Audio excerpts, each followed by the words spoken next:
Here is something that often happens to women in their love life.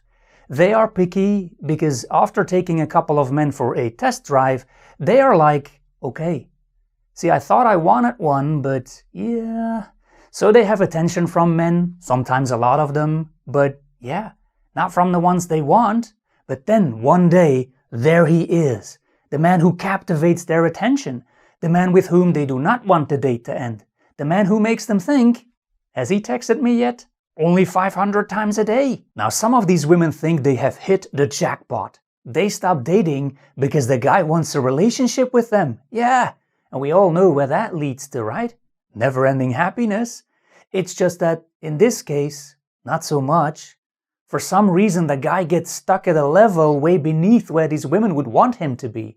It's like you get a Lamborghini, but it only has one gear. No second, third.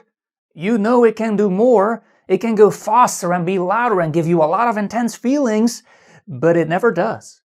Why? And then maybe they try to talk about it with him without pushing him because they generally know that's a bad idea.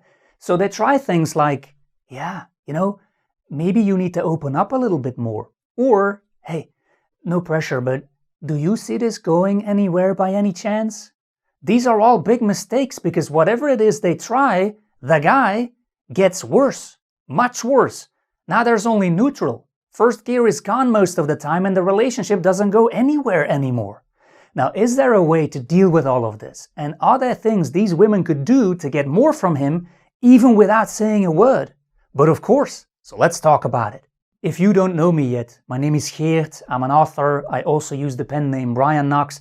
I write about relationships, dating and other topics. And the first thing I want to talk about is, if you want more from a man, more effort, more commitment, more affection, more love, more attention, then talking about it with him is not the most effective way to get it. But let's get a big misconception out of the way first. Not being direct, being afraid to talk about it, playing it cool is a very bad thing to do. Always remember, men fall a lot harder for the difficult woman than the woman who tries to make it easy for them. And it's been that way for many centuries. Women who think that men fall for women who don't ask anything from them, women who try to not scare them away, got it very, very wrong. But what you do ask for and how you ask it is very important. More on that later in the video. Let's first go back to not talking about it with him. Are there ways to get more from a guy without talking about it? Absolutely. And a great way is to have him feel things for you. One of the more important feelings for a guy is when he realizes on his own how much you mean to him, how much he likes you, because he can suddenly feel it. And that is something you can never ever achieve by talking about it with him. These are realizations he needs to have on his own. So let me give you some examples. He sees you doing your thing, but from a distance. You are at a party or a get-together, for example, and he sees you talking to someone else. Could be a guy, could be a woman, doesn't matter, but he's watching from a distance. And it makes him think, oh, look at her, and that's my girlfriend. Or if you are talking to a guy, hey, that's my girlfriend. Both realizations are important to him. Even a hint of jealousy can be a good thing, but only if you haven't done anything specifically to create it, of course. That would be playing games and would be very disrespectful. Maybe you dance or play tennis or there's something else you are good at and he watches as a spectator. Or maybe he sees you being very passionate about something on social media and that's a bit less powerful, but it can still work. Or you are really into yoga and he sees you doing it from a distance. So there's no talking, no you acknowledging him, no contact. When he misses you is another great one. Let's say you are going away for a weekend with some friends and he's not joining you. Well, don't send a message or call him every couple of hours. Give him the room to wonder what you are doing. And don't post anything on social media either this time. Wait until after the weekend. No constant updates from you. One text a day or less. It's only for one weekend and you're busy having fun. Sounds doable, right? But guess what happens when you really fall for someone? You may want to be with him as much as you can. Tennis, dancing, yoga all become less important. That weekend away with friends. Pretty cool. But you may continue to think about him, so why not send a text every now and then? Talking to someone else during a party while he's at the same party? No. You may want to stand right next to him. He's probably the most important person in the room to you anyway, right? No, he's not. You are. When we, humans, fall for someone, we may start pushing other things aside. The object of our affection becomes the first thing we think about when we wake up, and the last thing before we fall asleep.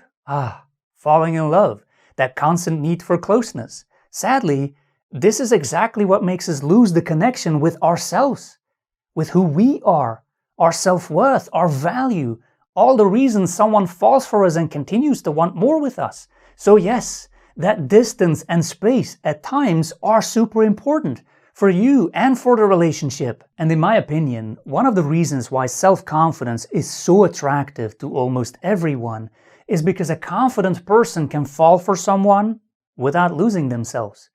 They may want to be with someone, but at the same time, they will not set who they are, what's important to them, their values, their self-worth aside. They remain themselves. And that is a great way to have someone want more with us without having to ask for it. And if you do the things I just mentioned earlier, you automatically create that distance and space that can give him these important realizations. Because you will not change your plans just to be with him.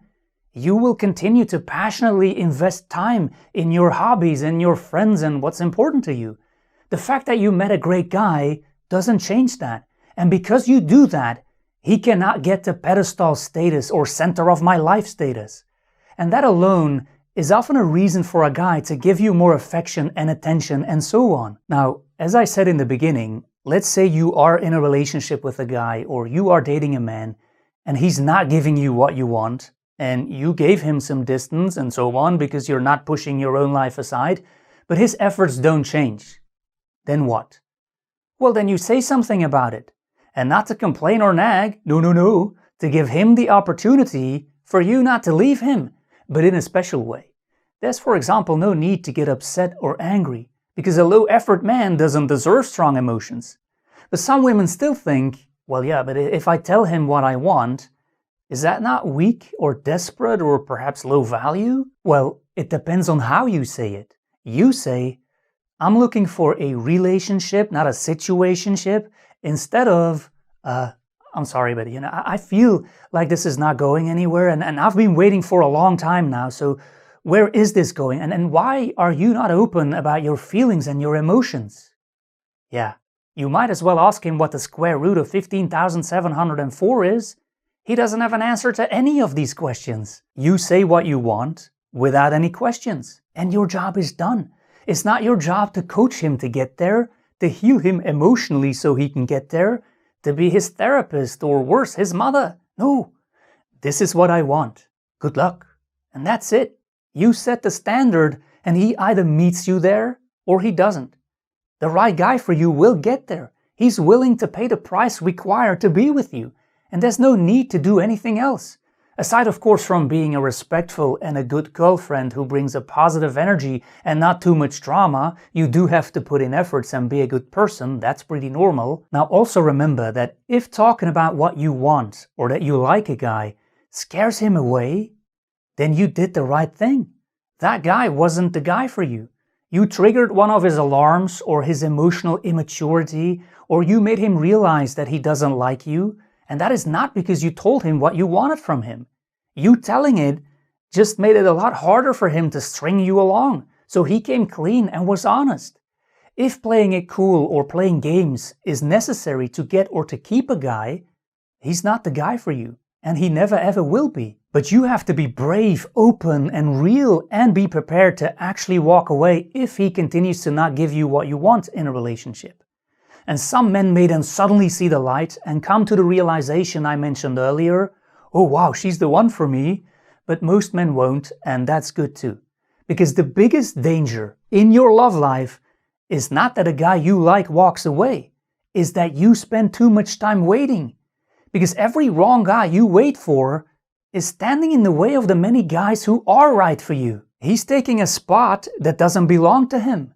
Don't wait for men who keep showing they will never get to your level. Don't wait for them to finally come to their senses and give you the attention you want. Wait, but wait for the right person. Continue with the interviews and the test drives. Don't spend your time coaching him or trying to remove the obstacles he's facing or trying to remove the excuses he's giving. That's not your job. The right men for you don't need you to tell them why they should like you a lot. They can see it. Okay, I think I'm done with my pep talk, for this video at least. If you want more pep talks, you know where to find them, brianknox.com, in my newsletter or my courses over there, or in my books on Amazon. You can just type my pen name, Brian Knox, in the search box over there. And wow, you're still here at the very end of the video. I love it when you do that. And see, I didn't have to ask you to do that. You did it because you're the person I'm making these videos for, and I guess you can feel that in some way. So thank you, and I hope to see you in another video.